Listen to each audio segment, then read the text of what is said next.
They keep saying I'm going live. Is the Hangout live? Apparently it is. I've got a little yellow thing saying it's live. Hurrah! All right.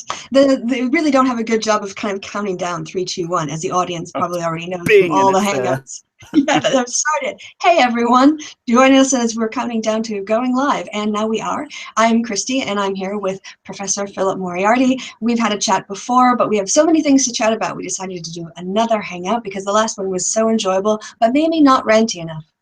We'll see if we can.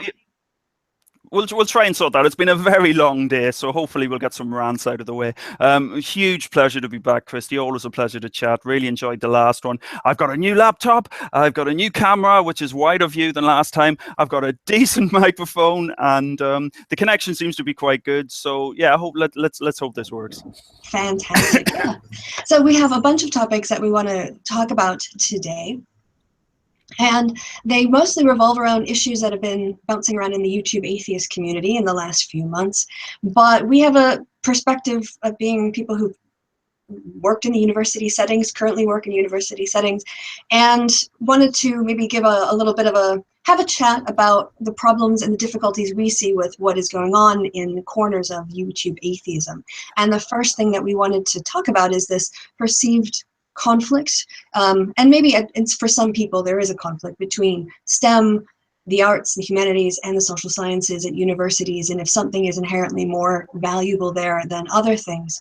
So yeah, just to kind of give a little frame for the debate, do you want to, I'm going to kick it over to you then. Absolutely. The first thing, it's interesting because the first thing you did mention was, and I'm already straying off a little bit off topic, I hope that's okay, but the atheist community. It's very interesting. I had a couple of emails, actually a couple of emails, but also a couple of messages and comments under the videos, sort of pointing to, should we really describe ourselves as a community? Because I have very little in common with the type of person that Carl Benjamin is, or the type of person that Philip Mason is, or indeed T.J. Kirk. They all, argue that they're atheists, etc. I'm an atheist, but that's, we've got little in common beyond that. So in what sense am I part of a larger community? The problem is, I think, is that so many of us, particularly myself, have grown up, particularly myself, not that that was egotistical at all. I think a lot of people have grown up in a very religious environment, and you sort of grasp the atheist thing as a sort of a way of identifying yourself as not being that. But it's just a part of who you are, and you can be an atheist, and another person can be an atheist, and you can have very different worldviews, and we see that.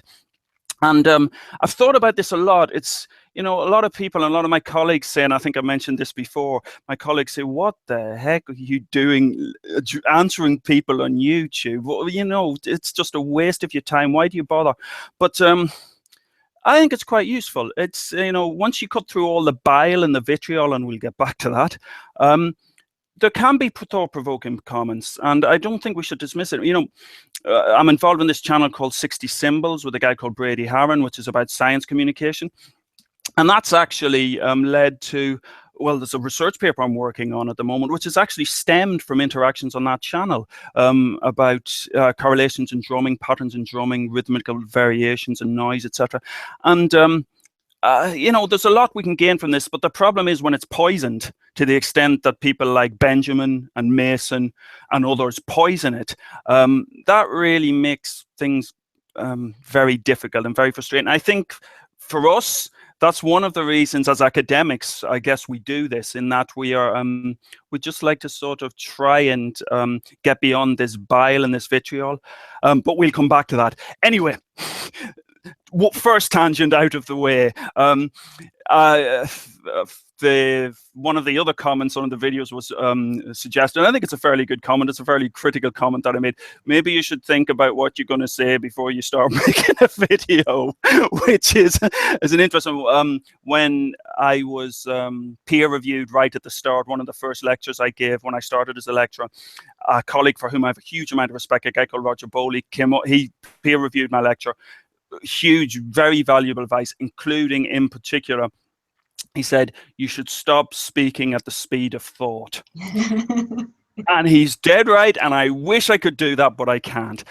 Anyway, but I do eventually get back to the point, which was STEM versus arts and humanities. So it's interesting today. Well, on Thursday, the A-level results will be released. So there will be a lot of very anxious people at the moment, anxious students. And I remember that. We all remember that, pacing back and forth, wondering about what our exam results are going to be. But those results are actually released to the universities about a week in advance, because we obviously have to make sure the offers are sorted out. We have to look at near-miss candidates. We have to look at everything in terms of the context of how the students have done. And as admissions tutor, I've been doing this job for 2 years, and it's really brought it home to me in terms of just how polarized it gets, where people generally, not always, but generally, students either go down the STEM route, in terms of, you know, physics, maths, further maths, chemistry, or they go down the arts and humanities routes. Now, sometimes you will find somebody who's done English lit, physics, further maths, etc. But that's certainly not the norm, and is very far from the norm. In Ireland, where I did my secondary school studies, we have 7 subjects. The Scottish Highers have 5 subjects. The International Baccalaureate is much broader. In Ireland in particular, both English and maths are mandatory all the way up to your final exams.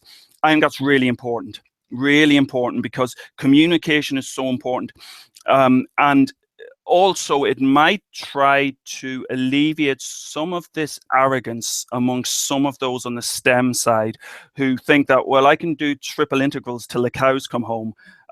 Therefore, I am obviously so much more intelligent than all those arts and humanities people. And it's so much more intellectually challenging. The problem is, with a lot of these people who can do these triple integrals, not a lot, some, let's be clear. Some of those people who can do those triple integrals, you ask them to write 500 words, which are vaguely entertaining and vaguely engaging. They're completely flummoxed. It's all about aptitudes, and it's all about different abilities, and communication is absolutely key. So that's one aspect of the STEM arts and humanities thing. But I've just, there are another couple I want to talk about, but I've rattled on there for about 5 minutes. So if you want to put in. Yes. So it's always good to hear you kind of rattle on. Yeah, I don't get tired of that. That's fine. When I did my undergraduate, it was in the United States, and they have a very different approach there. It was kind of a sort of a culture shock to come to a British university, because there we do 4-year degrees, and as opposed to the 3-year degrees. Your first year counts. I know this is like an amazing concept, but your first year counts to your overall marks. How much typically does it count? This is because this is one we bad for. Really? So it's like 25% could be. Oh. Yeah.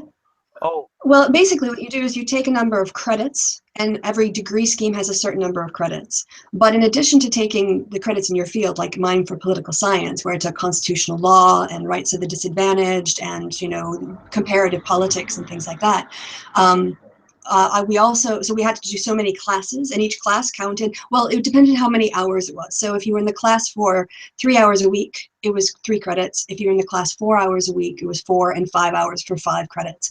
And we did our 1-hour lectures. I think we had 13 weeks or something like that, and then we had 2 semesters.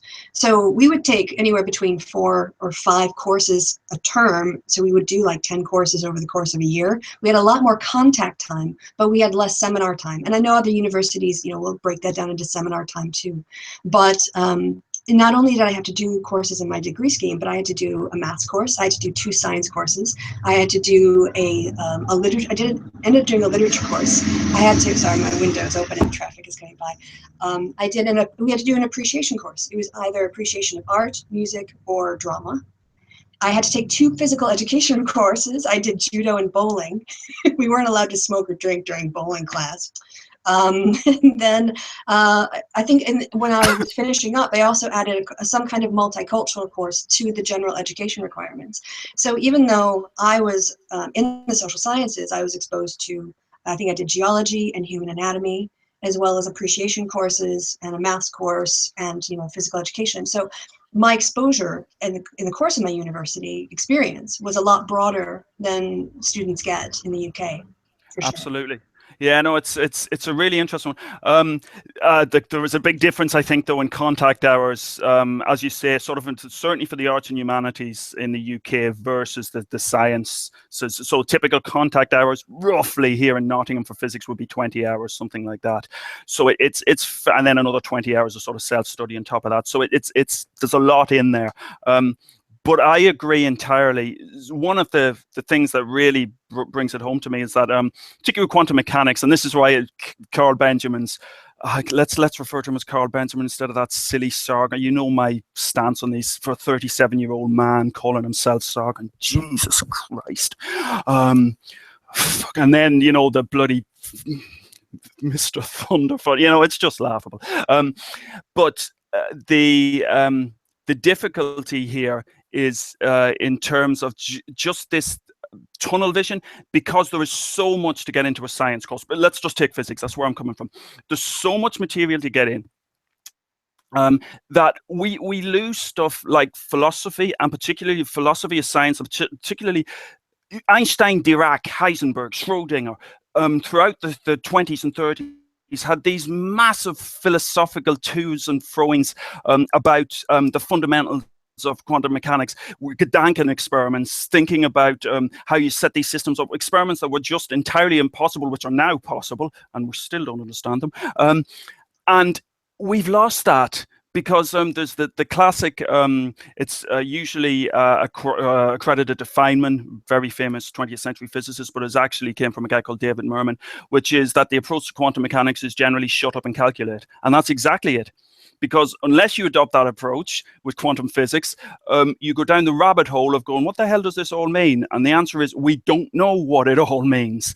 And as an undergraduate, you've got to get the mechanics in place, which means that the philosophy has got sidelined. Apart from, for example, we have a physics and philosophy degree, and in certain courses, you do have some philosophical components, but not a huge amount. Certainly I, as an undergraduate, when I did my degree in Dublin, didn't have any philosophy at all, really had no philosophy.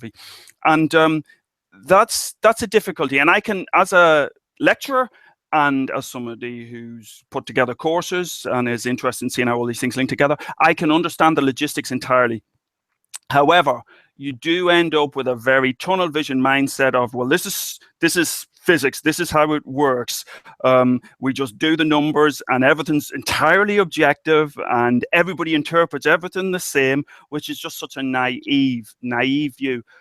A lot of students, great deal of physics students, grow out of that very quickly. Others, you know, and a great deal of science students grow out of it very quickly. Others, like Phil Mason, for example, seem into their mid-40s to keep that same remarkable tunnel vision idea. And the other thing that really, oh, sorry, Kristi, I'll let you. Yeah, go on. The other thing that brings it home, this is very cathartic at this time of the day after the day we've had. I just need some. I might actually have to pop out and get some coffee in a while. But I think I can probably do for a bit while you grunt for a coffee. The other thing that really brings it on, I've introduced this fourth-year module in Nottingham just over the last couple of years called the Politics, Philosophy and Perception. I think it's that way around. I can never remember, of physics. And as you know, we've been discussing that. And I'm really looking forward to you giving an invited seminar. I'm sure Carl Benjamin and Phil Mason would be so delighted to hear that you're coming to talk to physics students. Yes, bringing in an actual live feminist to talk about philosophy, the creation, the production of knowledge. Just be overjoyed. So the point of that is to try and put the physics in a broader context. And the thing, there are a number of different catalysts for that, but one of them was I got involved, and I can't remember, we might have talked about this in the last hangout. Sorry, I get older, my memory goes. I got involved with something called the Royal Society MP Scientist Pairing Scheme, and I went to Westminster for a week and shadowed my MP, Lillian Greenwood, while she was there. And that was a huge eye-opener, because the message we got time and time again, you know, we can bang on about evidence-based, you know this so much better than I do. We can bang on about evidence-based policy so much, but there are other more critical factors, like how will this play in the Daily Mail? How is this going to affect our position in this rather hanging in the balance constituency, etc., etc., etc. And the idea that the science is treated entirely objectively, when of course it's put in a particular context. And the best example of this is climate change. You know, we've got tons and tons of evidence. Does that convince those deniers? And there's actually I did an article in today's Guardian. I saw Brian Cox and as admissions tutor, I love Brian. Thank you, Brian. Thank you, Brian, for doing so much to get students into physics again. And you know, he goes, there's a climate change denier, and says, look, asking for the empirical evidence, and Brian goes, look, there's the empirical evidence, and still. Once you get that, the argument then is, well, of course, it's a conspiracy amongst you scientists. And you see, what's interesting, you see the same type of debates, or the same type of rebuttal, if you want to call it that, in many of these comments from those supporters of Carl Benjamin and Mason, etc. You know, you write, and you know how many bloody 1,000 words I write. You know, verbosity is a particular problem. I'm Irish. And, you know, you write to this, you know, you get the argument, which goes along the lines of, where are your counter arguments? We want rational, evidence-based arguments. Where are they? Why don't you SJW give us these rational, evidence-based arguments? Oh, okay. Here's 2,000 words, or maybe 3,000 words, where I take each one of those points and I break them down. You don't expect us to read that, do you? Look at all those words. Look at all those words. What? He's just trolling you. What? You know, yeah. Rational, evidence-based argument, you give it, you provide it, doesn't matter. And so there's that very interesting parallel with the whole sort of climate change thing. You know, here's the evidence, time and time again, ignored because there's an ideology there. Yeah. Definitely something that we encounter. And when you were talking about the way that people perceive information and evidence, I was thinking about it seems to be an idea I've seen in the comments a lot of times, mocking the idea that facts are socially constructed. And the first time I read that somebody was saying, oh yeah, because, you know, facts are just social constructs. Like, well, yeah, of course they are. I mean, where do you think facts come from? Facts come from not just people, but like groups of scientists who go through the process of, you know, developing, doing observation and doing testing, and then peer review and publication, and it's disseminated out, and people will question it, and finally it might become a dominant paradigm within a certain field. But that's all socially constructed, insofar as it was constructed by a group of people in a society. I agree. I know exactly where those who come from the other side are coming from. So as a physicist, what gets I think what gets our goat there, and you'll remember this whole Sokal thing. I know we said we weren't going to go this, but the whole Sokal and science wars, and maybe we'll come back to this because we could do a whole show on Sokal, science wars, that social text hoax, etc.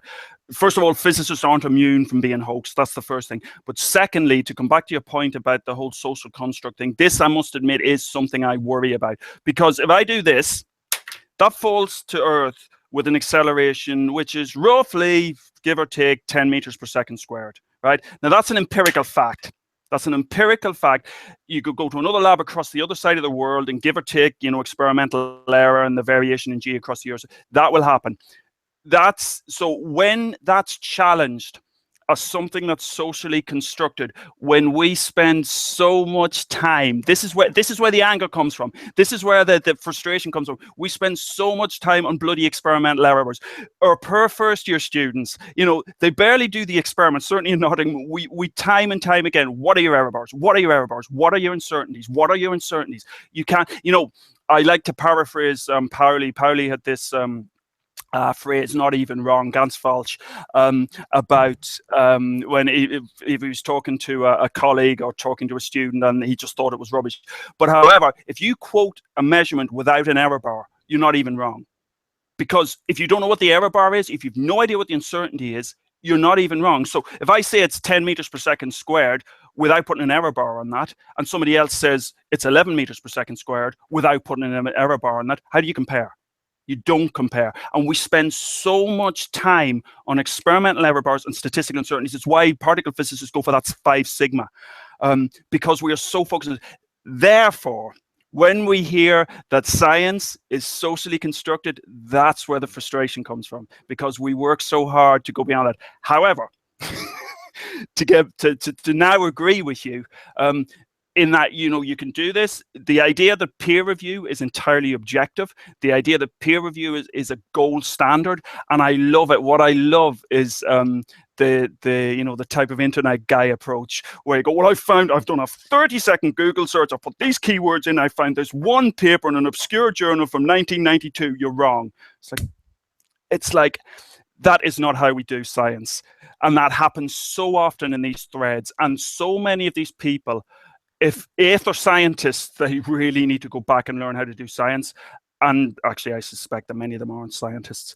So I can understand the frustration from a physicist's point of view of arguing that evidence is a social construct. On the other hand, of course, there are sociological aspects of this. We were embroiled in a debate for a long time, for 2 years, identity theft, sock puppetry, viciousness right across the board on a purely academic debate. And you might say, well, where did all the viciousness come from if it's purely academic? Because it was 35 papers, it was people's reputations, it was millions and millions of pounds of funding. And so these things can get very vicious. And it was all about the interpretation of what are called scanning probe microscope images, and about how patterns formed in those, which we as scanning probe microscopists, that's our stock in trade, looked at those images and went, that's an artifact.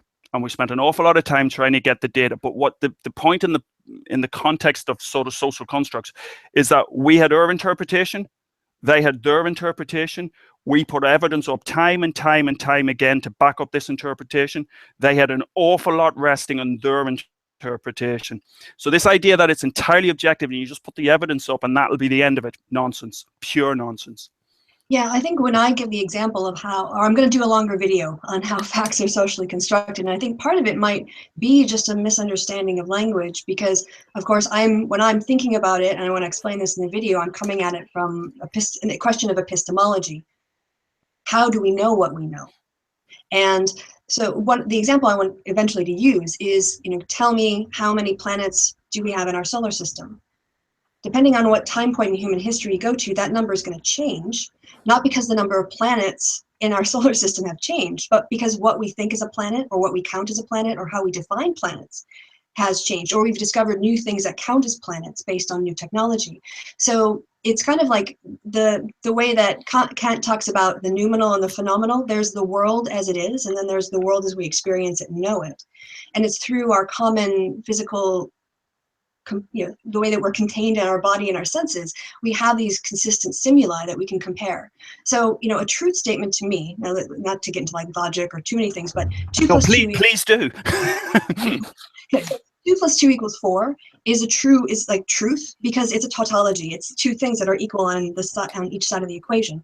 That's not really something that requires, other than to define what 2 and 4 mean, that's a sort of statement that stands on its own. But what classifies as a planet is actually up to us. And depending on how we classify planets, that will then determine the number of planets in our solar system. So in that way, we construct knowledge insofar as we as people come together and decide these definitions, these criteria, we agree to them.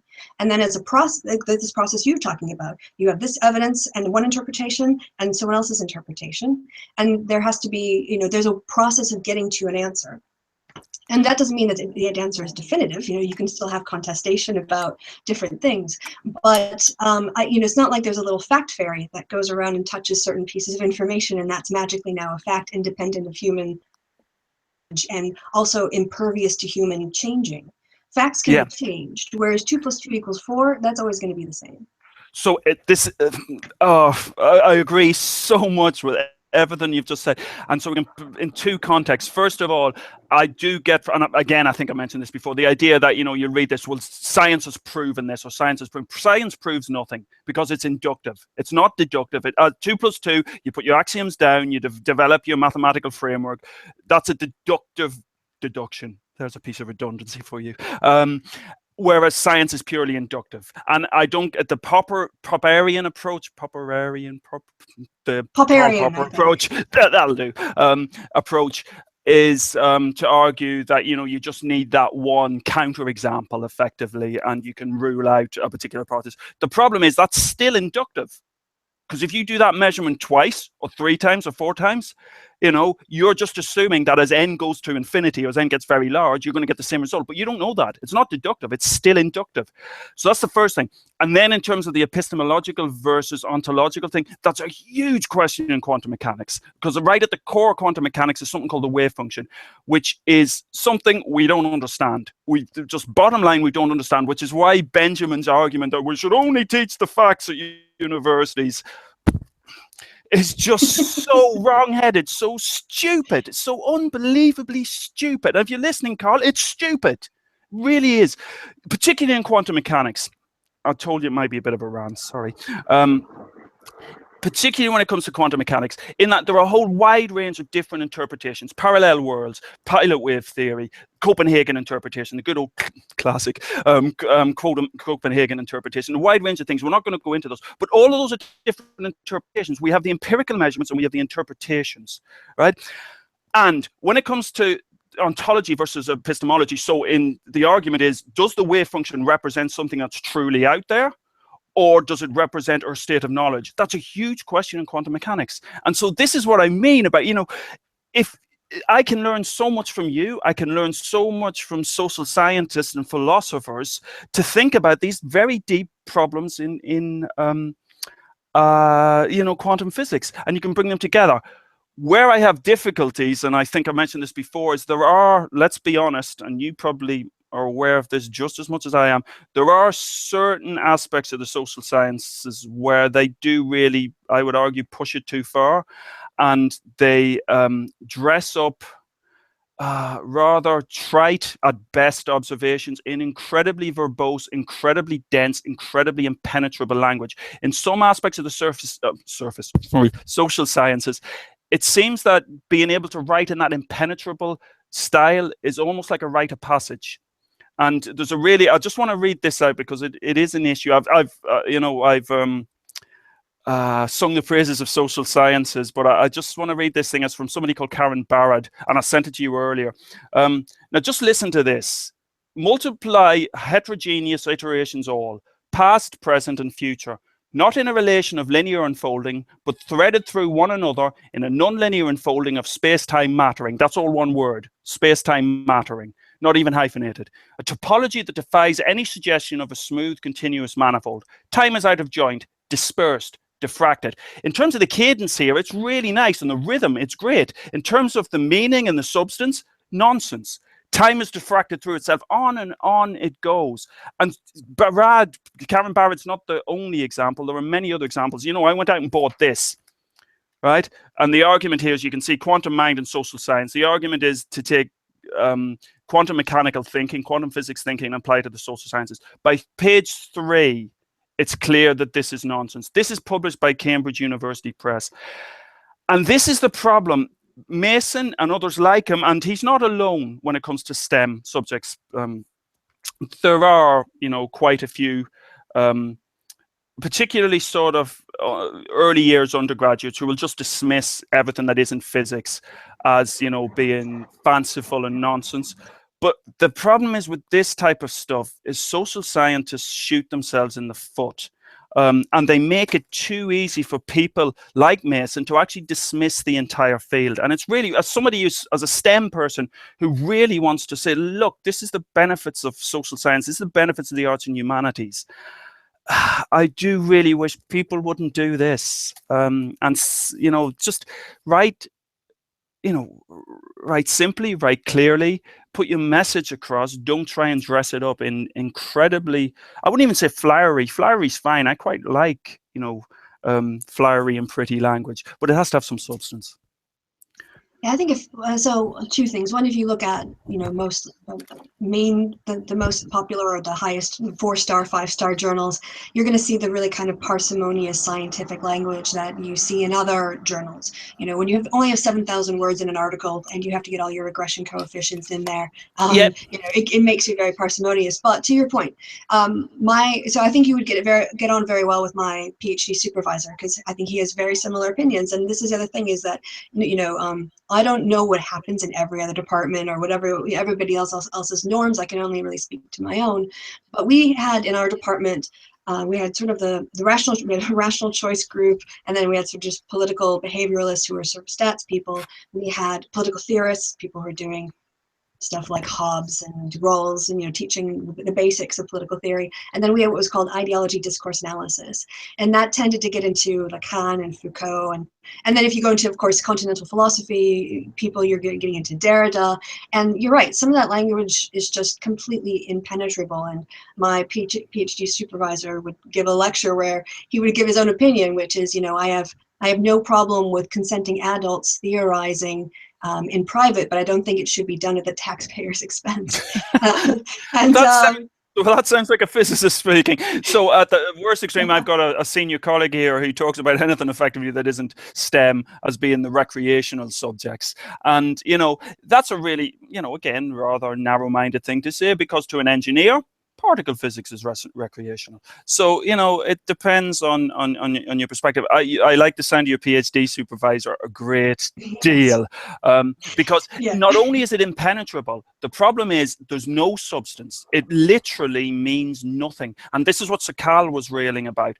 And the problem is, again, it's the baby being thrown out with the bathwater. There is so much good social science out there, but unfortunately, it's this stuff that gets the headlines and gets the wrath of STEM people. Yeah, and I think that there's also probably people who are more, so we have, in philosophy at least, it's a continental versus Anglo-American divide. And Anglo-American philosophy, you've got Russell and the very sort of straightforward analytic philosophy. And then you've got continental philosophy, which has always been about language and mood and incorporating that kind of stuff into the writing.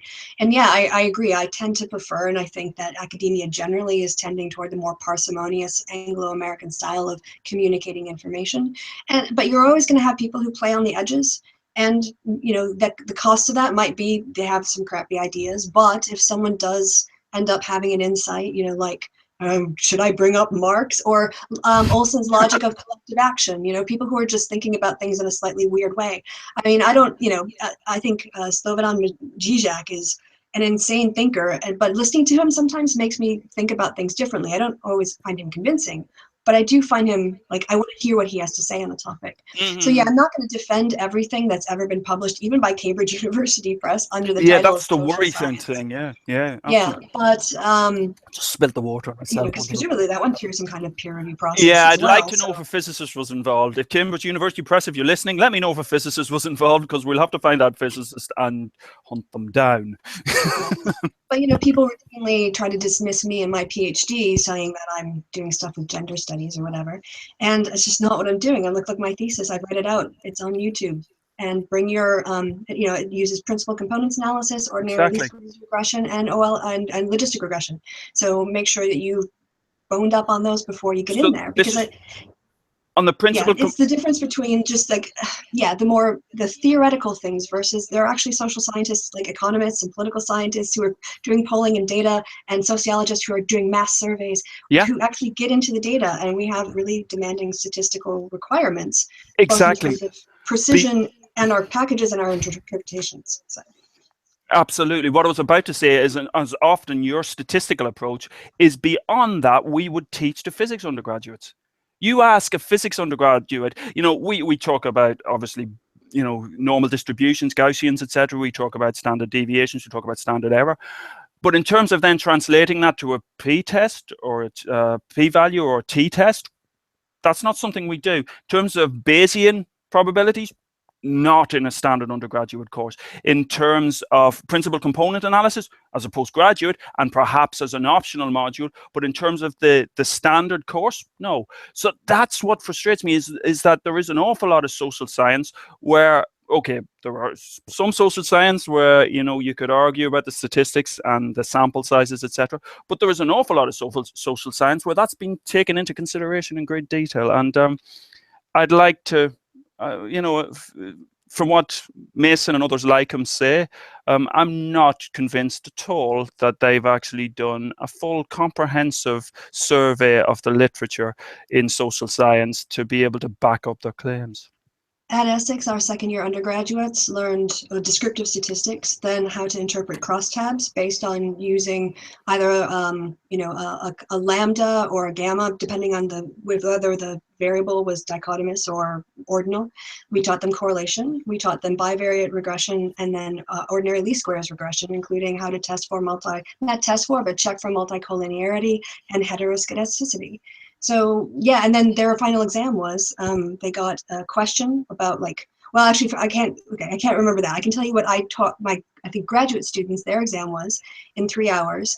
The first question was do a research design and how you would investigate if young people were more interested in politics than something else. They had to basically do on the spot design a piece of research that I would grade based on what was in the content of the course. review a cross tabulation and all of the statistical significance inside of it, and then write up in English how you would explain what was happening in that table. And then the last thing was they would get an ordinary least squares regression with like 6 or 7 variables, 3 or 4 of which were statistically significant. And they had to interpret, again, based on the size of this level of significance, the strength of the coefficient, and the overall model explanation, how that model performed at evaluating the dependent variable. So Absolutely. that was at least at the graduate level what they had to do to get their course. So it's interesting when I think about Mason's mindset when it comes to social science. You know, it's a very stereotypical mindset, and as I say, a lot of people grow out of it. But you know, if I think back to myself 15 years ago, in terms of my opinion of the social sciences, in terms of my opinion of stuff that wasn't STEM, I wasn't as extreme as Mason. Christ, no, I wasn't as extreme as Mason. But you know, there might have been some parallels there, and where I started to think about the social sciences and started to read about it was actually when it came to science funding and science policy. And there's actually a guy called John Ziman, who was a condensed matter physicist, who in the sort of second half of his career became a sociologist and wrote a lot about sort of science as a public good. So public good in the economist sense in terms of non-rivalrous, non-excludable, etc., etc., etc. And the great thing about Ziman is because he's a physicist, he wrote in a way I could understand, and that was a nice, gentle introduction for me. But you know, there's like the Sussex group that really had a huge influence, indeed, at the Treasury level, in terms of they helped us out, social scientists and economists helping out the scientists by going, look, if you look at basic research, if you try to trace back the economic benefits of basic research, you're basically screwed because it's so highly nonlinear, it's so highly complex, or the parameter space is so large. So you need to fund this at the level of, and Willits put this in, David Willits, our ex-universities and science minister, in his maiden or second speech, talked about the absorptive capacity of a society in terms of that was the true benefit of a university education, not so much the spin-offs, many of which go to the wall very quickly, not so much the gadgets and the widgets. It was about the general, as he put it, absorptive capacity, the ability of the populace, of the students and the graduates to run with ideas and take them. And to do that, where the true innovation comes from is at the edges. It's when physicists talk to chemists, it's when chemists talk to biologists. Some of the very best discussions I've had, we work on the really small, so individual atoms, individual molecules, but we make images and we're interested in interpreting those images. Some of the very best discussions I've had have been with astronomers who work on, the very much the other end of the length scale, galactic, parsecs, etc., length scale. But what do? They do image analysis. We do image analysis. And it's at those junctions where the true innovations happen. And, we've just had a discussion about, statistics and the way you use statistics, the way I use statistics and the way physics uses statistics. It's bringing those things together. Yet what Mason's mindset is that STEM is the only thing that matters. And it's such a tunnel vision, such an immature, such limiting. That's actually, if I think about it, that's the thing that pisses me off most, because it's so limiting. It's arguing that, well, my way is the right way.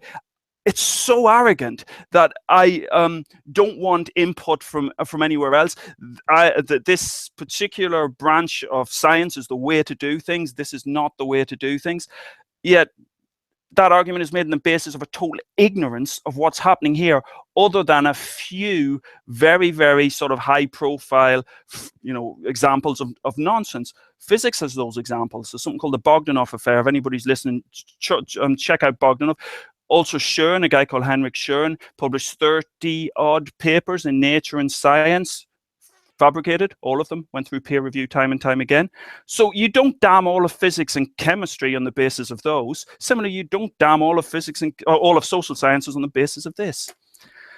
Right, I need some more water.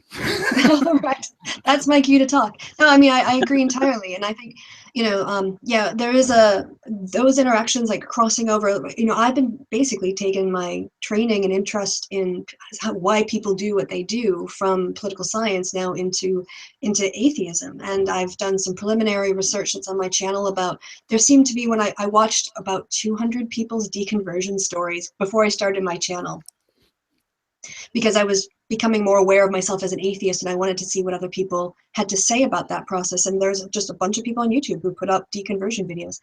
But of course, the social scientist in me, the qualitative researcher, is going, oh, I've heard that theme before. You know, after you watch about 20 or 40 or 50, you're like, oh yeah, there's a pattern here.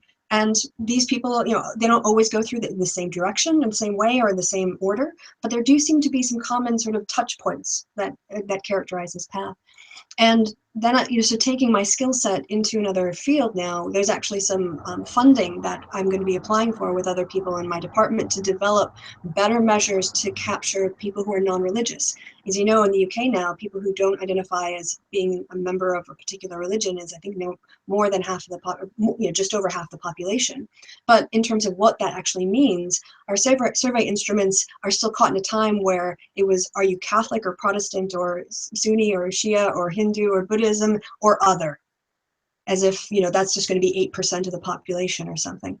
And we don't have good measures. And so we're going to be looking at testing some with existing measures and doing some open-ended questions. So, you know, taking, you know, that ability to work in different fields or take your interests along with you and apply it in new ways. Yeah, you need to be interdisciplinary to do that and have the flexibility to go into another field and meet with those experts and bring your perspective and be open to theirs, because that's where the two expertises can come together and really exponentially increase their impact. Do you mind me asking, so do you come from a sort of a religious family? Is that, and then did you kick against that in terms of? I'm a recovering Catholic, I like to joke. Yeah, my family are all Catholics, you know, like sort of the Polish tradition from central Wisconsin area. And I was disaffected with the church, right? I mean, I remember I went through confirmation classes because my mom was worried that my grandparents would be upset if I didn't. And so it was like this second generation guilt being passed down. But even then I had problems with the church's teaching on women and contraception and homosexuality. And then I kind of drifted into a phase where I wasn't really sure, but I felt like I needed to make some decisions. So I looked around and I was a Buddhist for 5 years. I did Mahayana Buddhism, which I still have a lot of time for, because once you set aside all the supernatural stuff, it's really good advice. But then eventually, I think by the time I got to my master's degree and was exposed more systematically to the scientific method, more than I had been in my undergraduate, I think it came together the right time when I was doing more dating philosophers. I mean, like it's in a series. I dated 2 philosophers over the course of like 5 years. But being exposed to their way of thinking about things and how is knowledge produced, and that all kind of came together to go, yeah, you know what, if I can't in some way visually or verify that it's part of reality, it's probably just bullshit. So why would I order my life around it? I should order my life around what I think. So that, in a very short trip, was how I got there. That's interesting. And you? Yeah, no, I come from a very intense Catholic background. Lots of mass, a number of times a week, rosary every night. What really there were 2 key things that really I can remember vividly. First of all was I got a microscope for Christmas. This was around about when I was 9 or 10. And we were going through in class in school about the Eucharist and the wonderful mystery of transubstantiation. And I got really excited. And I just remember this so vividly, put my hand up. Sir, what we could do is we could really do this great experiment. We get the host beforehand and we put it under the microscope and we look at it. Then we do the Holy Communion thing and then we look at it again. Wouldn't that be a great experiment? I was kicked out of the class and a note was sent to my parents and I had to go and see the parish priest to get... Holy God, that's like an adorable story. And I was told those are not the type of questions you should ask. That's the first thing. So that was bad enough. The next one, actually around about the same time, caused me fucking nightmares because the teacher asked, so if you could be anybody in the whole world, who would you be? And it was around about the time, sort of late 70s, etc. And Luke Skywalker or Spider-Man or Superman. So I goes, oh, God. Because, you know, God was the best there could be. And coming from a good Catholic background. And the teacher goes to me, Satan wanted to be God. I was 9. So I went, oh no, I'm fucking Satan incarnate. So, yeah. So me and religion tended to diverge a little bit after that. I say it's funny now, but it was, you know, Catholicism and religion in Ireland, as you know, is really ingrained. And even to the extent now, you know, 97% of schools, 95% of schools are Catholic schools, you have to get kids baptized, or you just don't get them in. It's shocking. When my wife and I went to get married, and again, we did this because of, you know, because we wanted to please our parents to a certain extent, and we didn't want to cause a rift, etc., etc. It's actually quite neat in terms of the different sort of sects within the religion. SECTS within the religion, and we wanted to get a church. We got a registry office wedding here, a marriage here, which was great. And then we went back to Ireland and we said we'd like to get married in a church. But to get married in a church back in Ireland, in Marie, my wife's parish, we'd have to have permission from the parish priest here. And of course, the parish priest here had never seen us because we never went to church. So we turned up on the door and said we'd quite like to get married, please. And the priest goes, you know, there's one thing I really don't like, it's a lapsed Catholic. And I was going, I'm far beyond lapsed, Father. And so we were asked to leave. And then what was great is we went to the Church of Ireland church and said, would you marry us? Yeah, come in. It's a bit like sort of Anglicanism. It's you know, a fairly mild form of religion as compared to the fire and brimstone Catholics. So yeah, it's I have so little time for religion, and that's what I mean. You identify with it. You identify with your atheism as because I'm not that. This is not me. I am not that, and you identify so much. And then the problem is, you know, when you get somebody like Mason or Benjamin or Kirk. And, you know, this is the face of atheism. This is the face of rationality and logic. For fuck's sake, no. There's no way I identify with that. No way I identify. Sorry for swearing. But the problem is then if you've got somebody who is coming at it, you know, 10 or 11 or 12, and they type in atheism, and they get Mason or they get Benjamin or they get, you know, that's why it's frustrating. You know, the idea that what they're spouting is rational and logical when it's none of that. None at all. It's incredibly tribe-like and incredibly faith-like in many of its ways. You know, in terms of what Benjamin does, it's remarkable. You know, there's this stupid bloody meme, Sargon's law, and we've talked about this before. I could drag it up again, but I have not read anything quite as stupid and as vacuous as that, and yet they quote it at you. It's like, this is the first reading from the Book of Sargon. Thou shalt not be a heretic. Thou shalt not, you know, shalt not. How can I best put this? Sully the name of Sargon, or Sargon will come down and smite you and will set his tribe upon you. How much more tribal, how much more like a faith could it be? It's remarkable. There's I really think, I am thinking seriously about a sabbatical in a social science group about, and you know, it sounds like you're going this way already to some extent, in terms of thinking about just the parallels between this type of atheism, new atheism, and I really shouldn't do that. And you know, faith-based groups, because the parallels are striking. They really are striking. I know that I get some pushback on that, but when I see videos that are entirely made up of strawmanning and logical fallacies and misrepresenting scientific results, like, where have I seen this before? Yeah, exactly. Indeed, precisely. And you know, it's the really interesting one is for me is Mason made direct claims about sexual dimorphism. I rebutted those claims. The blog post is out there. If you could provide a link down there, it'd be great, Kristi. And have I got any type of infinitesimally compelling rebuttal to those? No. So what happens is Mason just throws out playground retorts, and of course that subset of his followers who have not progressed beyond the sort of maturity level of a particularly unintelligent teenager will go like, simply because he's throwing out playground slurs. And you know, this is a man who's claimed to be all about rational and logic, and his first riposte was, I think you, or words to this effect, I think you should get your head out of your ass. It would have been better if he'd said arse. That's the proper way to pronounce that word, arse. Jesus. He's British. He did his PhD at Birmingham, for crying out loud. Arse. And yet then you get the argument, just the cognitive dissonance in a position where, why are these SJWs not giving us rational arguments? You should get your head out of your yeah, Thunderfoot, that's the way to go. If you wanted to, I would recommend that you do a reenactment where you put up like an image of a panel, and you would be reading out your side, and then you can get Kevin Logan to do his that'd be good Thunderfoot voice to read out what Phil is saying, and then you're just going to present it as two scientists sat at a conference, and this is how one answers, and this is how the other one answers. Who do you think is the professional? Yeah. No, that would be really good. And actually, talking about that, we had this discussion, and I'm not jumping the gun here too much. I hope not, because I really do want to push this forward. But this idea of having a one-day workshop, a one-day symposium at Nottingham, about to look into these issues. Well, why don't you actually start from the beginning and say how you got the idea? Okay.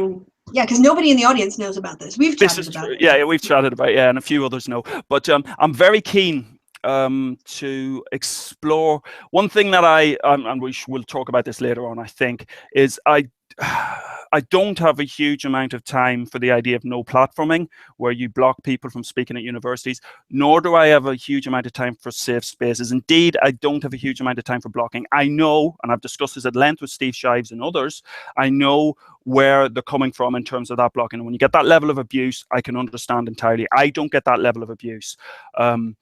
I get some, but nothing like the deluge that they get. Yet. But having said that, there are issues, and the problem is when you block and when you no platform, and when you argue that we're not going to listen to that, or we're just going to censor that or edit that out, or we're not going to allow that discussion to happen, you cede the higher ground. You cede it immediately. And for somebody whose only argument is, oh, look at those SJWs, look, they block me, they have no arguments, you give them an argument even when they had none to start off with. That's always been my point in this. So let's get this all into a university and show them actually how universities work. We're both academics. We know it's about debate. We know it's about critical thinking, whatever Carl might think. It's interesting. I noticed in one of his Twitter exchanges that he said that he didn't even complete his degree, that he got bored and quit it. Oh, okay. Right. Yeah. Learning. Learning is boring. Yeah, learning is boring indeed. Computer science, I spent the first 2 years of my physics degree thinking, why didn't I do computer science? I've always been drawn to the more sort of numerical side of things and the discrete mathematics than the sort of analytical maths. I love computer programming. I love coding. I wish I could do more of it. So to say that it's boring, anyway.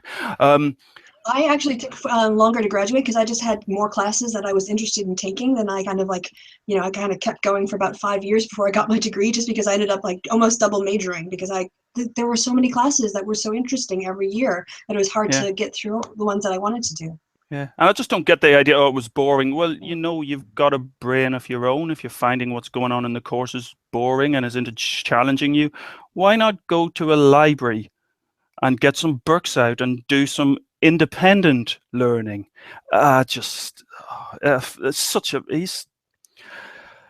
What I find remarkable is he's held up as this paragon of intellectualism in certain communities. He's just a very dim man, really dim man. And you said that you used to judge debates, right? Yes. How did you rate? We just had to talk about the debate the other night, so I was wondering your thoughts on, because you saw it, right? I did indeed see it. I think the key thing for me was that classic retort when you were saying, well, you need some sort of theory to develop this, and the theory is going to be feminism, and he says, no, it won't be, and you say, well, what would it be? I don't know, and I don't care. Christ. That in a formal debate, this is a bear of very little brain. Very, very little brain. It's just, I find that remarkable. So his whole performance as well, it was an awful lot of reading, an awful lot of preparing. I love his sort of post-debate analysis where he says I was over-prepared. I think what he meant by that was that he'd written out a load of responses that he wanted to shoehorn. It was absolutely clear that he wanted to shoehorn these into a debate. He wasn't addressing you in real time. He was shoehorning in previous responses. That, again, is not the height of intellectualism. Let's put it that way. That, coupled with that unbelievable petition, I want to kill off academic freedom because I'm a proponent of freedom of speech. And then I can't say anything beyond H-Bomber Guy's video. That just makes all the points. And then, again, Carl's hardly convincing, to put it mildly, arguments to try and support. It's bad enough putting that petition out there to universities. Sorry, I don't want to turn into H-Bomber Guy and start laughing at everything, but to universities. Yeah, actually, someone else in a comment somewhere said, and someone had written, he should have addressed it to buildings. Yeah, exactly. As effective. Oh, and the other thing as well, well, we discussed this a little bit as well. What I love is it's to not just UK universities, because I got it wrong initially. I thought he's petitioning UK. Now, this is a man who's fairly nationalistic in his views, who's arguing that he should be able to petition other, universities in other sovereign states and tell them what to do. And this is a nationalistic proponent of free speech. Wow. And then the other thing that struck me as a physicist, of course, is it mightn't even just be international, it might be universal, because since we developed radio, those are electromagnetic waves. They spread out at the speed of light. So any type of social justice thinking is spreading out there. Oh. It's so exciting. It's so exciting. You're so passionate. Oh, wait, your sound is gone. Hold on a second. Yeah, check your mic. Oh, no. Is it, yeah, plugged in? So passionate. All right, everyone, so we're going to hold on now. I'll edit this out in the video. I'll redo this and edit this bit out.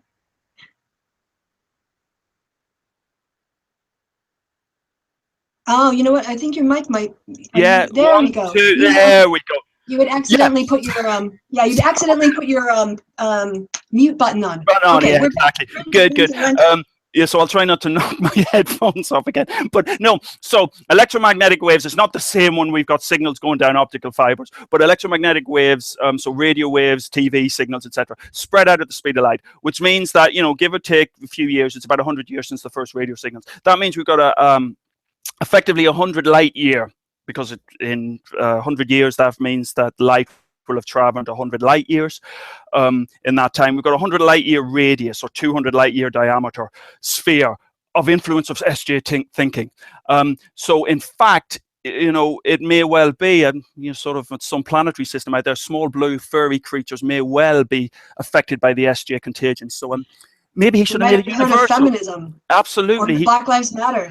Oh, it's just all lives matter. Alien lives matter. Alien lives matter. Look, alien lives. There's no question about it. Alien lives matter. Blue furry creature. Hashtag. Exactly. Along with what's the other one? The Anita's Bees one. Oh, that's just great.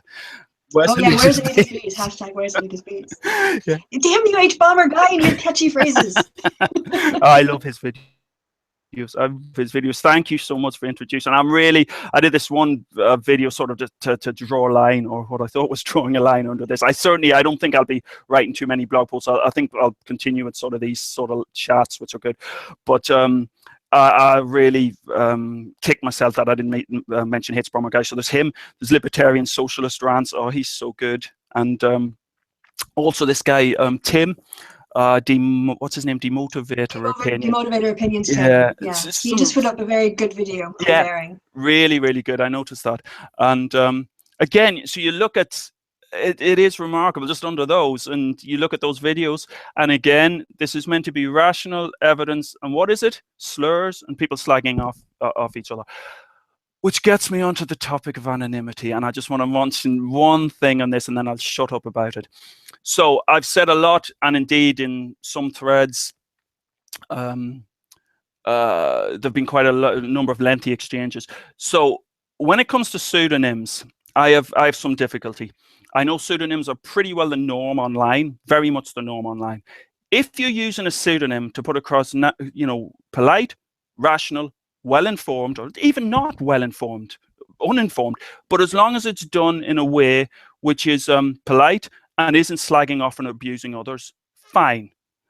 If you're using a pseudonym to slag off others, particularly, and this is where the rank hypocrisy comes in, if you're hiding behind a pseudonym to slag off others for being a delicate flower or a precious snowflake or whatever, you are beyond a hypocrite, because your pseudonym is your safe space.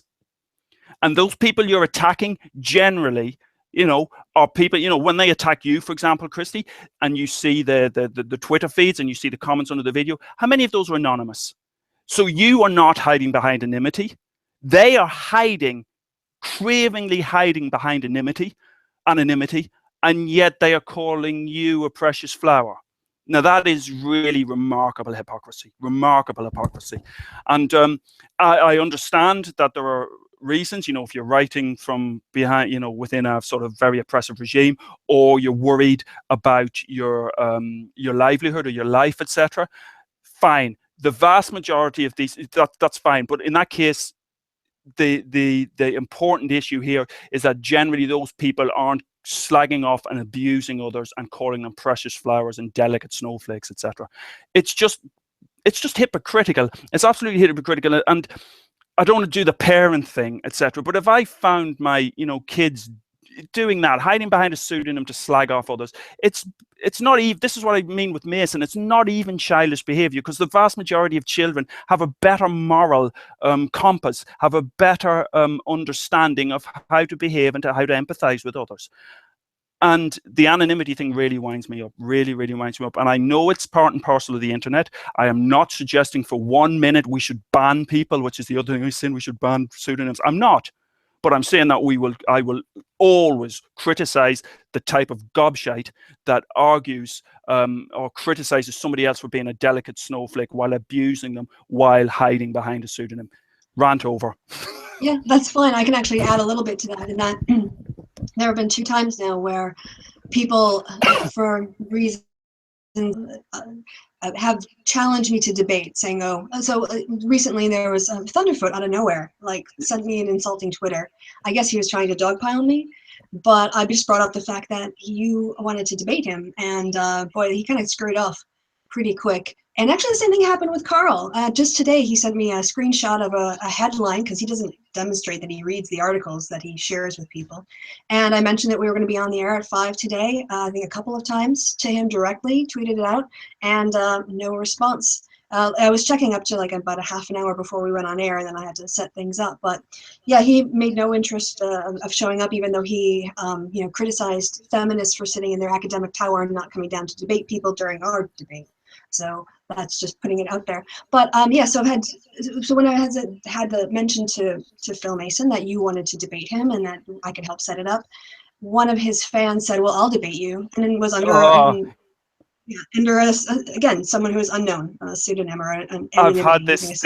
I've had this guy. It's Quantum Overlord, isn't it? I've had this guy before, yes. And in fact, he has yet to respond. I wrote he backed up Mason's nonsensical sexual dimorphism bollocks when it comes to gender balance in physics and STEM subjects. So I've yet to have a response from him. Actually, he might well be a sock puppet on there. I don't know, but certainly nothing from Quantum Overlord. But what I love is this: delicate flowers, precious flowers. But no, I don't want to be doxxed. Please don't dox me. Please don't have me actually stand behind my words. It's just have the courage of your convictions. Absolutely. He doesn't have the courage of his convictions. Your name's up there. Mm-hmm. You stand behind your words. Many others stand behind their words, and yet you get these people who are hiding in this cloak of anonymity, cozy and safe, without the balls to actually stand behind their words. And as I said, rank hypocrisy. They try to make the argument, well, it should be my arguments that stand on their merit, not my face. But the point is, when you are anonymous, you can say anything.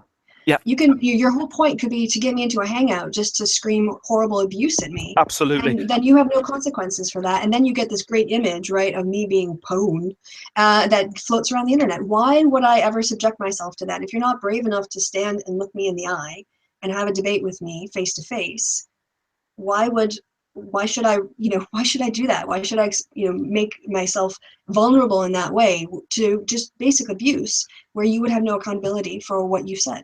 Precisely.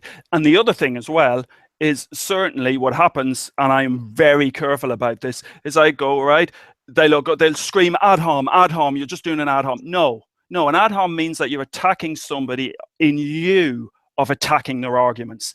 So over here, we attack your arguments. Mason, for example, here's 3,000, I don't know, it's probably more than that. You know I tend to write an awful lot. An awful lot of words, breaking down your position, referencing the literature, showing that what you're saying is bollocks, right? Over here. And over here, I'm going to attack in parallel. This is disconnected from this. It's not too difficult a concept. I'm going to attack the fact that you spent many years on the internet hiding behind anonymity when you started off. You did not reveal your identity willingly. You had to be forced into a position, as I believe did Mr. Benjamin. And now you have the temerity to argue that others are being delicate flowers when you hid behind anonymity for many years.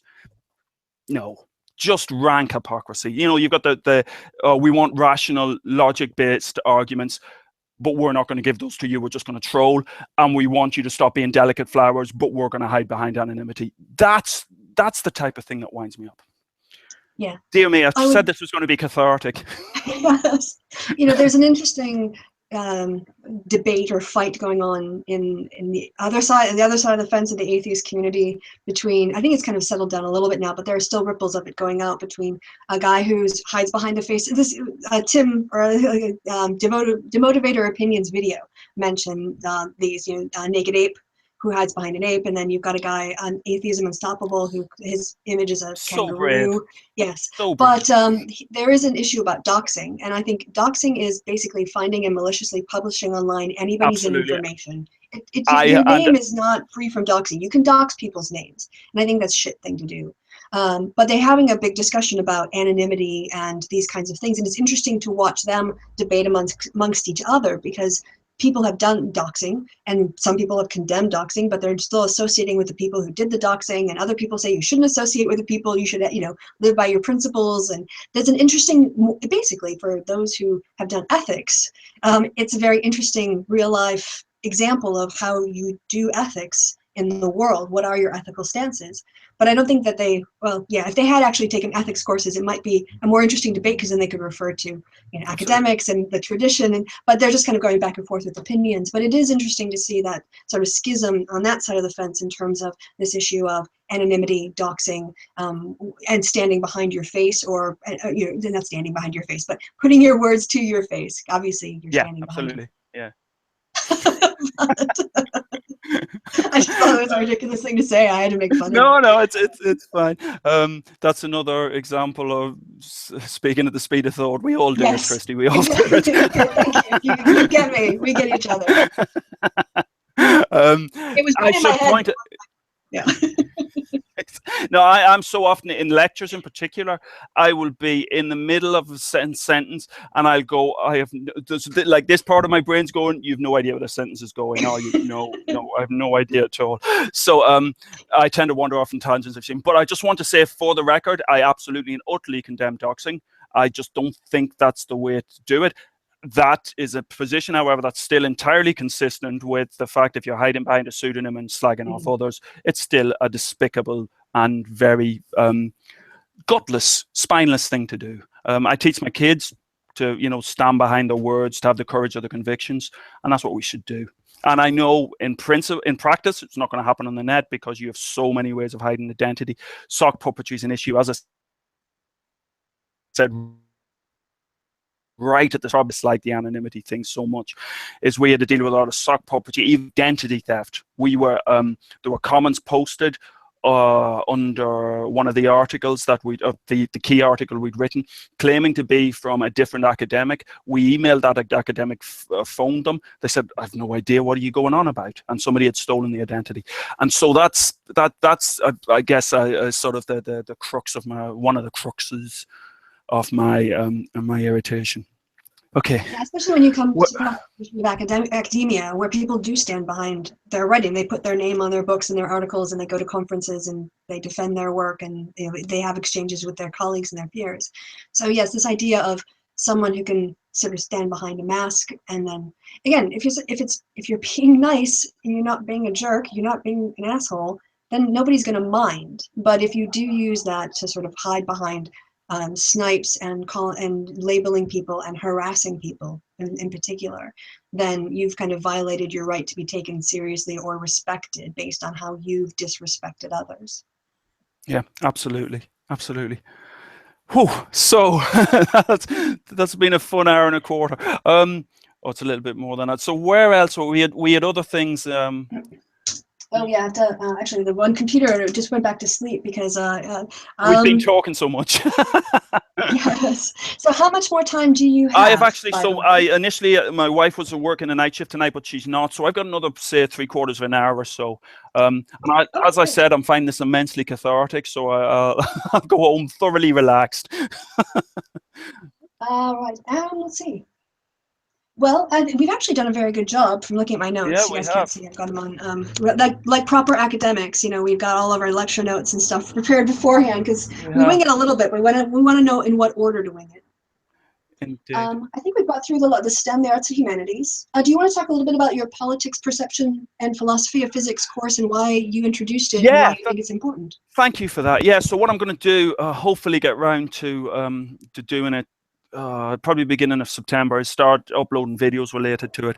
I'm in the middle of, I've just come back from 2 weeks holiday, and my wife said, you can bring along the laptop, but if you start trying to answer emails, and I did answer a few emails, I would break your fingers. The only reason I was bringing along the laptop is she knows I like to write, and I'm writing a book at the moment about the parallels between quantum physics and heavy metal music. So that was a huge amount of fun. The problem is that's with a proper publisher, not an academic publisher. And when they say December is a deadline, they mean December is a deadline, and it's absolutely clear. So I'm trying to get 500 words done a day and get that. So that might slow the videos down. But another tangent. The course was introduced 2 years ago, and our 4th year in Nottingham is pretty much unique in physics courses around the country. I'm not turning this into an advert for Nottingham, I promise, but it is important in the context of what I'm about to say. In that I used to be able to say we have no exams. The 4th year has no exams at all. It's changed a little bit. It depends on the courses. You might do as much as 10% assessment based on exams. But the course is based around group work, teamwork, project work. There's a 6-week full-time project, 9 to 5. But the important thing in the context of this module is that the students, if there are lectures, generally the students give the lectures.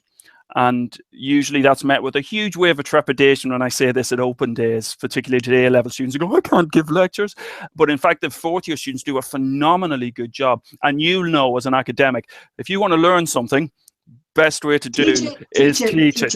So I did thermodynamics as an undergraduate. The only time I understood thermodynamics is when I had to stand up in front of a class of undergraduates and teach it, really, particularly entropy. And I still don't understand entropy. But so the way this 4th year module works is it does kick off with this number of intro sort of sessions from me where I try to put it in context. Really where I kick off is there's this very famous description of science from Feynman. The second time I've mentioned Feynman, it's written into your contract as a physicist. You have to mention Feynman a certain number of times a day. But he was phenomenally good. In fact, one of the reasons I became a physicist was in sort of early 80s on a wonderful program called Horizon, which used to be a wonderful program. There was an interview with Feynman over two hour-long episodes, and it was not like Horizon is today. It wasn't sort of Ride of the Valkyries music in the background. It wasn't sort of, oh, can they get this done in 50 minutes? The sort of old faux sort of enthusiasm, etc. This was just Feynman and a camera, and it was so compelling and so engaging because he's was such a good science communicator. There's a brilliant film about his role in the sort of the Challenger, the shuttle disaster, etc., and how he sort of worked out that it was an O-ring, etc. I thoroughly recommend it. I don't know whether it's on YouTube, but it's a brilliant film. Give you an insight into just how he thought. Anyway, Feynman was doing a conference or speaking at a conference of school teachers, and the school teachers asked him to define science in a sentence. And Feynman's sentence was, science is the belief in the ignorance of experts.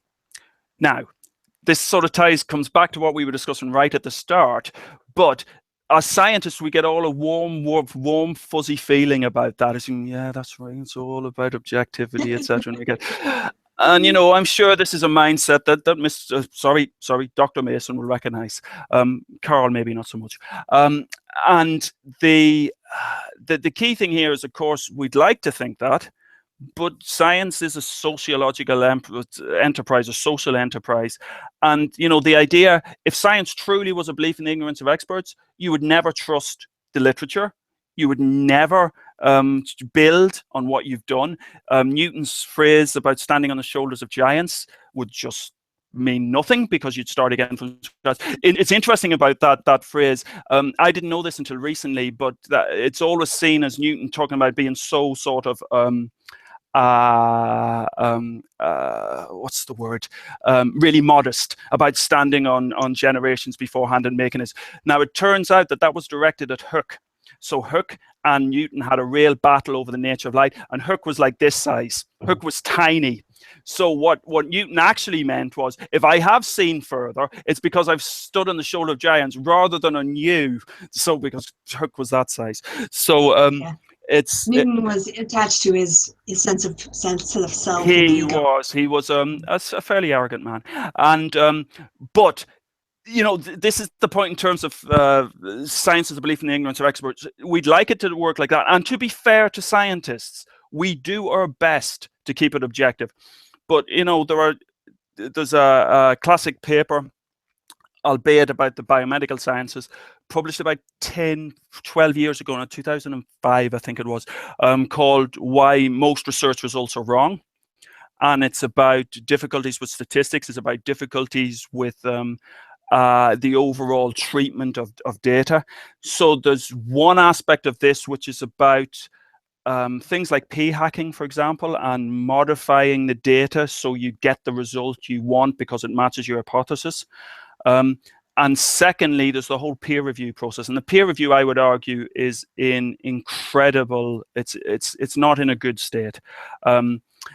There's a lot of examples, and there's a site called PubPeer, which I think we mentioned before, which is well worth visiting, which is a post-publication peer review platform. There are lots of examples of where shoddy work has got into the literature, where the peer review has been absolutely appalling. The worst example of this in the field that both myself and Phil Mason work in, generally physical chemistry or chemical physics, whichever way you want to look at it, is, and it's well worth looking up, is related to gold nanorods, which were called nano chopsticks, which is the worst photoshopping job I have ever seen. I'll send you the link. It's just phenomenally bad. Got into Nano Letters, which is one of, after Nature and Science, would be considered one of the top tier journals. So there are so many difficulties with this idea that science is incredibly objective, is an incredibly, you know, hard boundaries and incredibly systematic and objective, etc., etc. So that's what the basis of this course is. Sorry for being repetitive.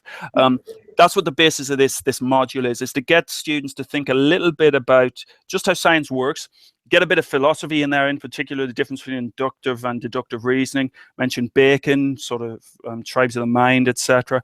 Mention Popper, mention Kant, of course. Mention Kuhn. I have no time for Kuhn. Really have no time for Kuhn at all. So Kuhn's idea is this idea of sort of having paradigm shifts, and then you have one paradigm. Scientists are working in one paradigm, and then there's a paradigm shift, and they don't talk to each other, and they can't understand each other. That's really nonsense, because we spend so much of our time with undergraduate students in the first year going, let's consider this system, this relativistic system, and let's consider it where we slow the speed down. Oh, look, we get back to Newtonian mechanics. Or let's consider this quantum mechanical system, which is very far away from Newtonian mechanics. And let's consider it in the limit where we make things really, really large and we increase the degrees of freedom. Oh, look, lo and behold, we get back to Newtonian mechanics. So this idea of having paradigms, and the term Kuhn uses is incommensurate, is just nonsense. And I just don't understand why he's got such a grip. Yeah, I think he was probably overgeneralizing from the quantum physics, atomic physics debate that was taking place in the early part of the 20th century. And I think that to him was, to quote, paradigmatic. It was a paradigm of how these paradigms can shift over. And I think probably in the natural sciences, it's maybe a little less frequent, but you do have, because the social sciences, sometimes theories work and then things change and the theories don't work anymore. So you've got to be flexible enough to abandon theories. So I think that, No, so just in not really defending Kuhn, but just to say that there was a moment in physics where you did have the old school way of thinking and the new school way of thinking, which was based on probability, not determinism, and it was really controversial. And there was a lot of resistance to it until the evidence became so overwhelming, it overturned. But it didn't overturn. This is the key thing. No, this is the argument Kuhn does. It doesn't overturn. This is the key thing, because the quantum stuff works. The classical stuff works. And what I really dislike is the idea that you can take these quantum ideas, and this is the type of thing that somebody like Deepak Chopra does so appallingly badly, and that could be the subject of another bloody 2 hours discussion, where they take quantum ideas from the nanoscopic and sub-microscopic world and extrapolate them out, and it doesn't work like it. But no, because that's the wrong part. Like that, it's not quantum. You can't take quantum out of quantum. Exactly. But this is, the argument that we're all one part of interconnected whole, etc., all that type of nonsense. But the interesting thing with Kuhn is, I can see the sort of paradigm shift as you describe it, but the one thing and I guess he sort of capitulated on this a little bit, is this idea of the incommensurability of the two paradigms. That this group cannot communicate with this group, and that is just purely wrong. And he was a physicist. He'd lived through the sort of quantum revolution, if you want to. So he should have known this, because there's something called the correspondence principle, where you make sure that if you take your quantum ideas in the right limit, in the large length scale or large n limit, that you actually get the classical side of things. So it's very interesting. But anyway, these are the type of ideas we discuss in that course. Then we talk about peer review. Spend a lot of time, actually, a whole session on peer review. Talk about politics and science, both in terms of science funding, but also how scientific evidence is used in policy making.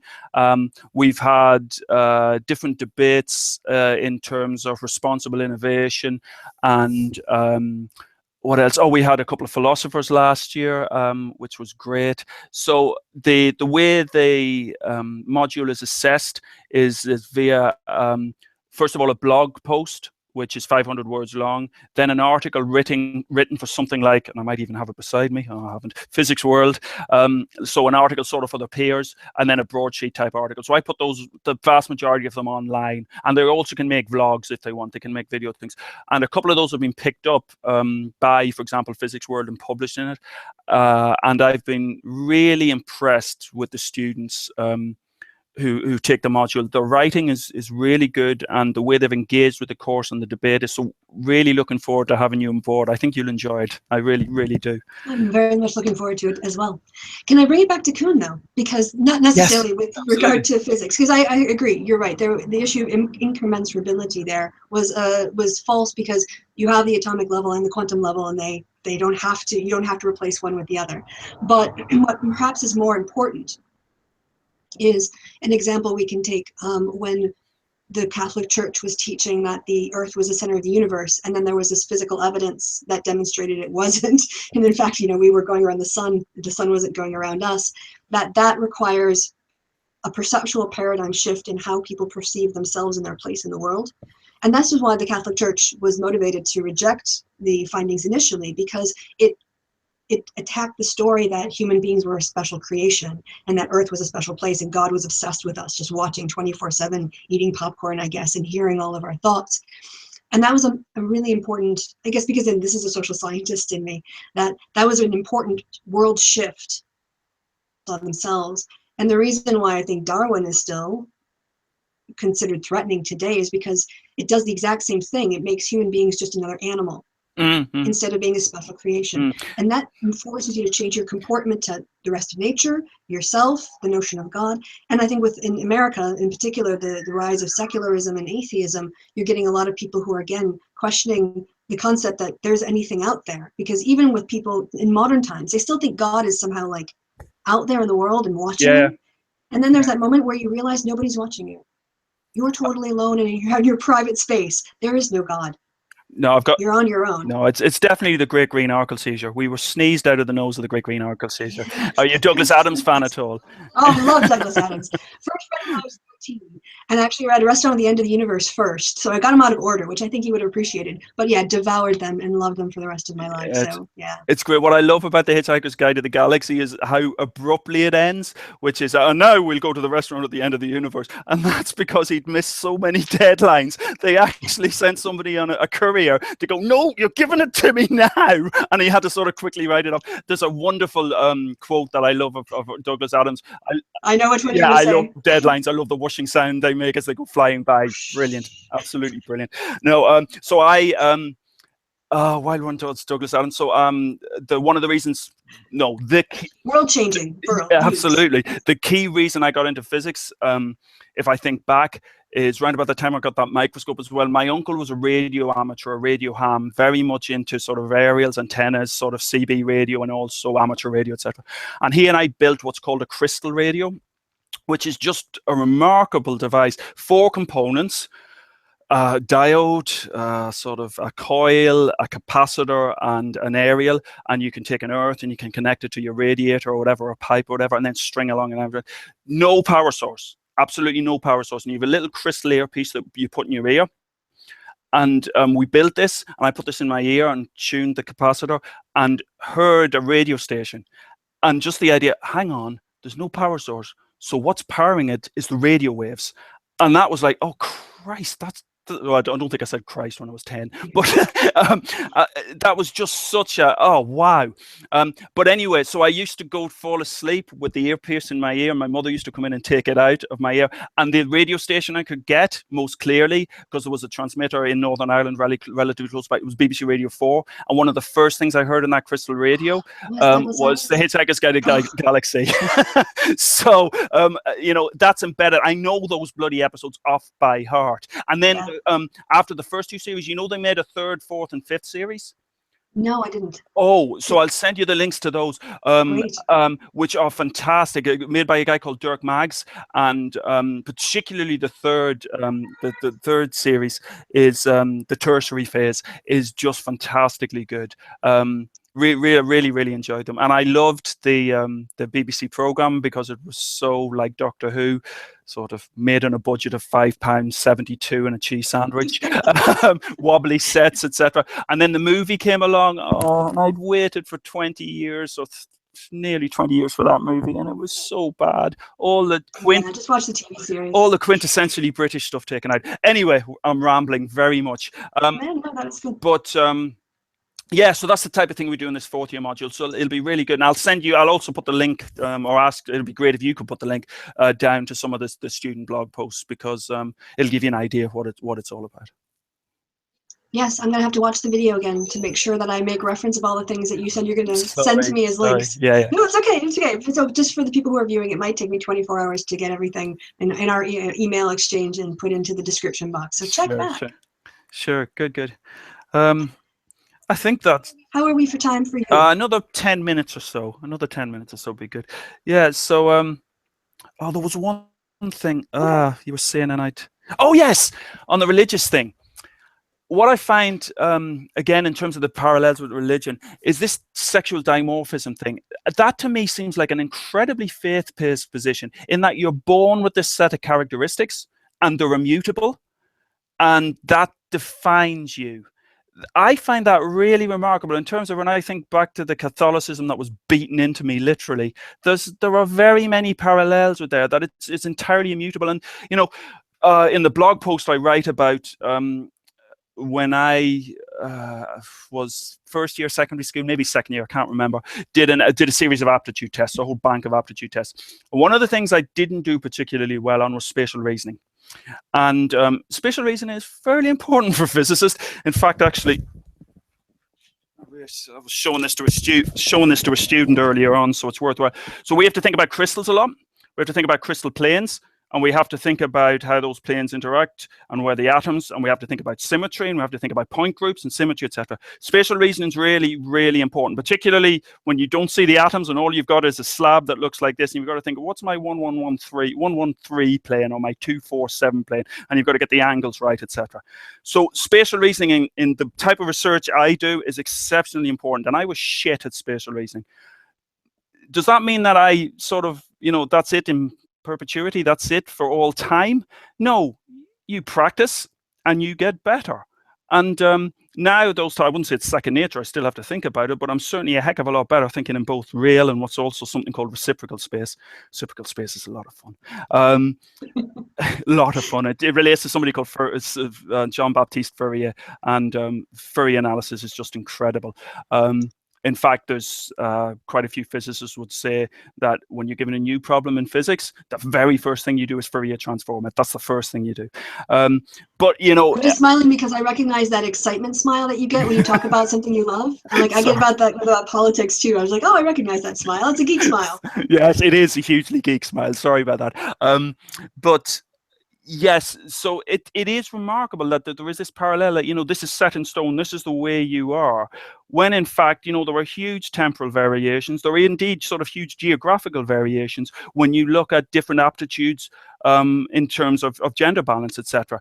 And the idea that it's hardwired in is quite remarkable when there's no evidence for this at all. And before they start rattling away at their keyboards, go and read the blog post. Please just read a few words. We talked about this last time, Kristi, about how the internet would be so much better if people would read. I do find it a little bit strange that people are willing to sit through an hour-long video where people read at them, and yet they won't read in the first place. I find that really unusual and really strange. But yeah, it's again those parallels, and Kristi mentioned this in her video as well with T.J. Kirk, the amazing atheist. He had this remarkable video where he's bragging about the size of his flock, his 1 million flock, and how he's got so many more than Steve Shives. Just how many more? He really comes across, and Kristi as a preacher. He comes across as a televangelist. He comes across like a modern-day Swaggart. And this is what an atheist is meant to be? No. He actually recently did it too in this disagreement with the Naked Ape and Atheism Unstoppable, where he talked again about how many more subscribers he had than the Naked Ape.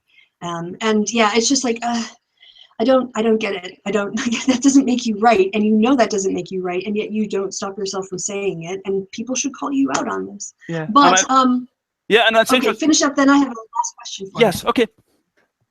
Oh, okay. The last question is, you talked a bit before about the conflicts you have with the notion of community. Oh, yeah. I just wanted to point out, like when I look around and I see Garrett channel and I see Demotivator Opinion, I see Kristi, I see Kevin Logan, I see Natalie Alford, I see Foxy Jezebel, I see your stuff, I see H Bomber Guy, I see the Skeptic Feminist, and I guess I feel like that's the community that I associate with. But is what connects us atheism? I think this is where the intersectionality comes in, because my feminism is very much informed by the fact, and I think if you talk to other women too, one of their first sort of dislocations with their religion, whether it's Catholicism or any other one, is being pinholed into these subservient secondary roles. And their reaction of, well, why can't I climb a tree? Why do I always have to wear a skirt? Why do I have to walk like a lady? Why do I have to be quiet and submissive? And a lot of that, it comes as part of your religious upbringing and the roles. And again, this is the whole essentialist claim that Mason would like to make, Dr. Mason would like to make, that we're essentially male and female, therefore one is essentially superior to the other. That comes out of the Bible, And so critiquing religion and critiquing its authority through pointing out to me the inequality that exists with it in terms of a humanist principle, counter a humanist principle, that inherent patriarchy. So my feminism, for me, and it's not for everybody, I understand that, but my feminism and my atheism are very much tied in what I do on YouTube. But that's just. I was entirely listening to you, and I know I'm looking at the screen, but what I was trying to do is to find this. I'll just look for it on. Google. So there's a great blog I thoroughly recommend it to everyone out there by a guy called Telescoper. So Peter Coles, he's a professor of astronomy, cosmologist. He used to be here at Nottingham.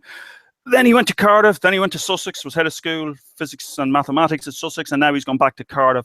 His blog is just fantastic. I've learned so much from him in terms of Bayesian statistics, to jazz, to wide range of sort of political viewpoints, etc. So he's got this blog post a couple of days ago. Let me just find it, because when I read it, it really reminded me of Mason's nonsense about sexual dimorphism and the Olympics. And so it's about the blog post is about somebody called Sir Fred Hoyle. Sorry, Fred Hoyle. I have no time for the honor system. Fred Hoyle, and he is responsible actually for coining the term the Big Bang. He was for a range of other cosmological big contributions. Expansion would have been better, but yeah, exactly. But he actually coined it in a very sarcastic way, because he was not a fan of the ideas underpinning the Big Bang.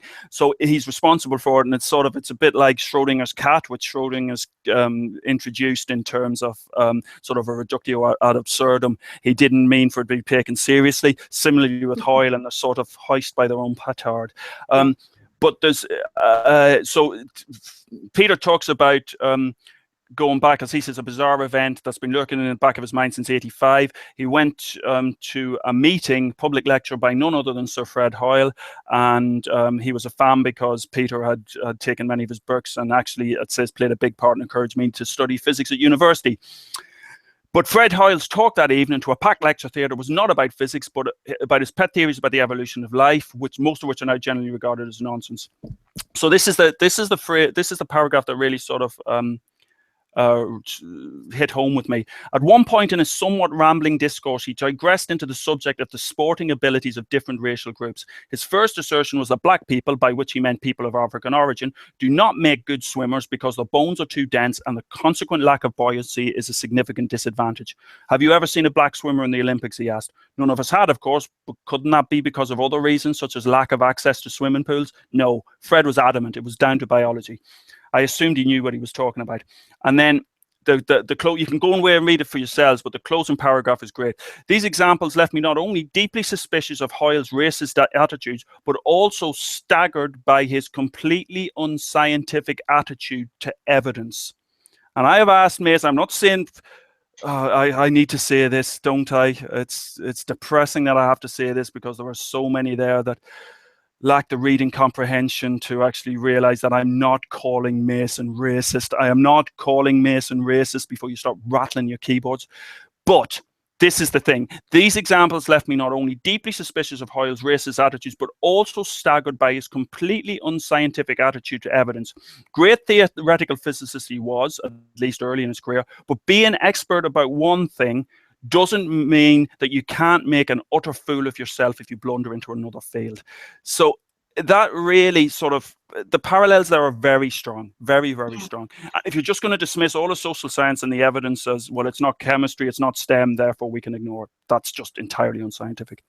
Yeah, I agree. I think, when I go to listen to sociologists or listen to even like the natural scientists, when I watch a video from Lawrence Krauss, for instance, I bring my standards of evidence with me. I bring the same standards of evidence to me with whatever topic, in terms of, like, can I, is this good science? Does it seem to have, question itself? Is it rigorous? Is it based on data that comes from a reliable source?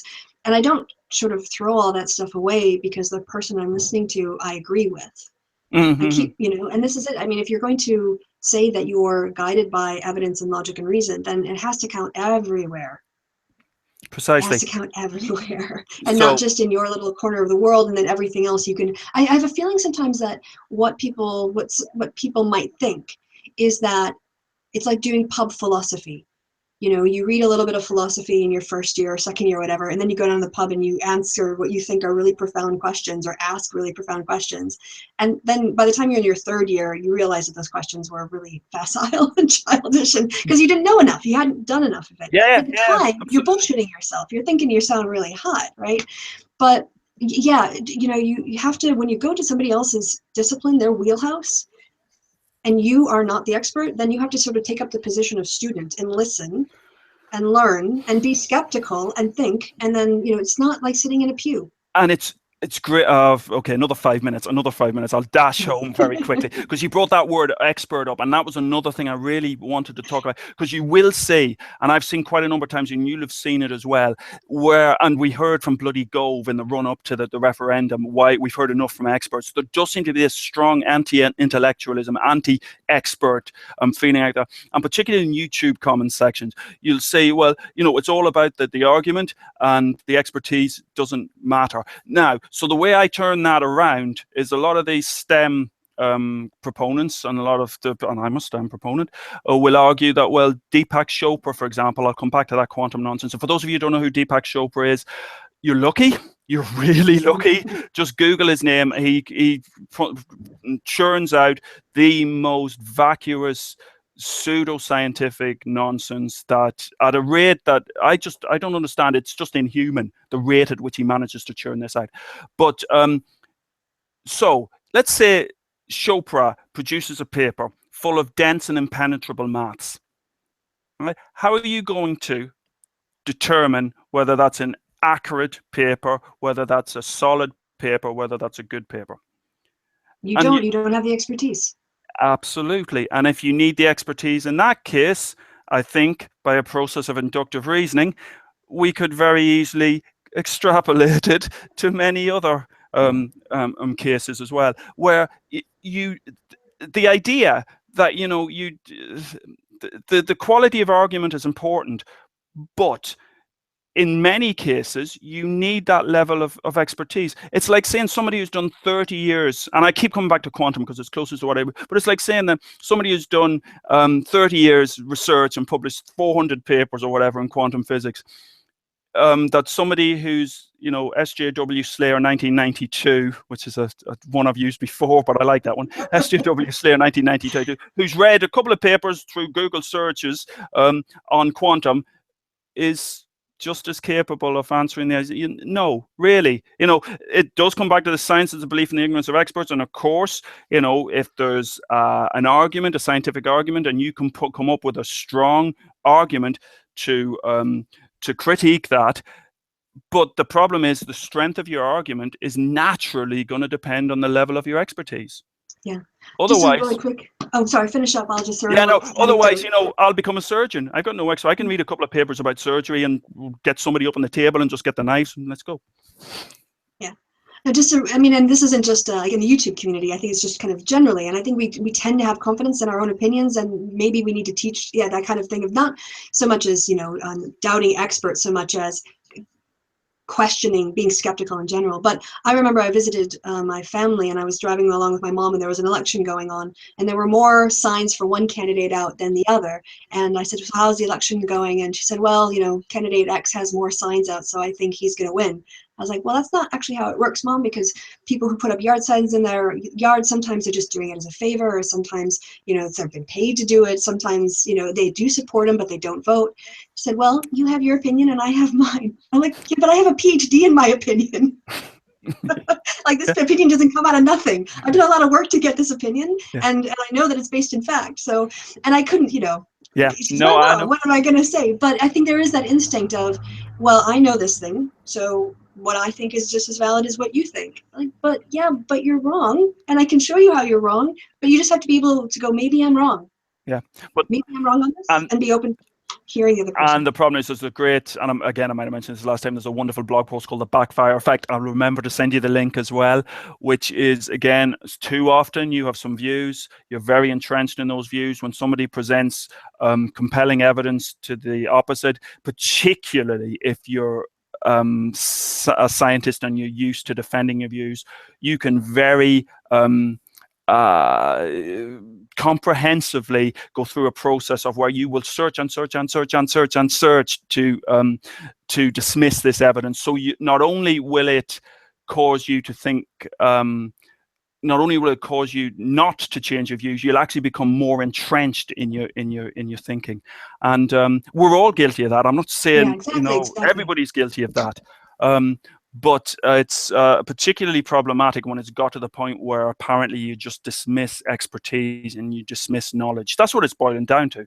It's a dismissal of knowledge, that doesn't matter what your level of expertise is, your opinion is just as valid as you know, an expert in the field who's been doing it for 40 years, and that's just nonsense. And can I say, it's extremely egregious in a community that claims to be based on logic, evidence, and reason. Yeah, absolutely. Good. That seemed like a nice closure. Yeah, great closure. Wonderful, wonderful, wonderful. Really enjoyed that, Kristi, and I guess let's rant again and together, you know, every couple of months or something, or as and when it becomes necessary. Definitely. But you're always welcome to rant here on my channel. Wonderful. Thanks very much, Kristi. I'll send you those links, possibly not this evening, but tomorrow morning. And also, just to let you know, okay, I'll just close up with the audience, and then I'll close up with you, just to let you know that we maxed out my live viewers rate. We got up to 51 at one point. There's a motorcycle in the background. So thank you that was the most I'd ever have in terms of the live chat. So we had a 51 at our highest point. Yes. Oh, okay. So to hello, you everybody. who are watching, yes, thanks for watching. And check back tomorrow for the links in the description box. And till the next time, I've been Kristi. You've been awesome. We'll see you soon. Bye. Thank you so much, Kristi. Bye. Bye.